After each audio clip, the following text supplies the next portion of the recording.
जी हाँ, नमस्कार दोस्तों, स्वागत करते हैं आप सभी को आपका यूट्यूब चैनल टारगेट भोजपुरी। जी बता दें कि बहुत ही खुशी की बात आ रही है कि फिले फिला दे गाना का मतलब अनाउंसमेंट हो चुका है, यानी कि रिलीज डेट भी कंफर्म हो चुके हैं। 18 तारीख को सुबह 7 बजे रिलीज हो रहा है। जी हाँ दोस्तों, यानी कि आप सबके बीच यानी कि फिले फिला दे गाने को रिलीज़ किया जा रहा है। डुएट में शिल्पी राज हो सकती है, खेसारी लाल जी मतलब गाए हैं इस गाने को, यानी कि दोनों आदमी मिलकर। और किसने लिखा है भी पूरा कंफर्म नहीं है, यानी कि और किसका म्यूज़िक है, लेकिन 18 तारीख को सुबह 7 बजे म्यूज़िक कैप्टन से गाना रिलीज हो जाएगा, जो कि पूरी तरह से बवाल होने वाला है। और इस गाने पर रील्स वीडियो भी बनने वाले हैं, यानी गाना ये बहुत ही हाई लेवल, बहुत ही बजट का होने वाला है। इस गाने पर आप लोग रील्स वीडियो भी बना सकते हैं। तो 18 तारीख को सुबह 7 बजे आप लोग को भूलना नहीं इस गाने को सुनने के लिए।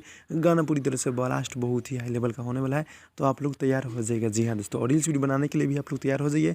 पीले पिला दे गाना पूरी तरह से बवाल, बहुत ही हाई लेवल का होने वाला है। जी हाँ दोस्तों ये छोटा सा अपडेट था। अच्छा लगता है लाइक कीजिए, चैनल को सब्सक्राइब कर दीजिए, ताकि आप लोगों को खबर यहाँ पे मिलते रहेगा। जी हाँ दोस्तों, तो फाइनल मिलते हैं अगली वीडियो में, तब तक के लिए धन्यवाद दोस्तों।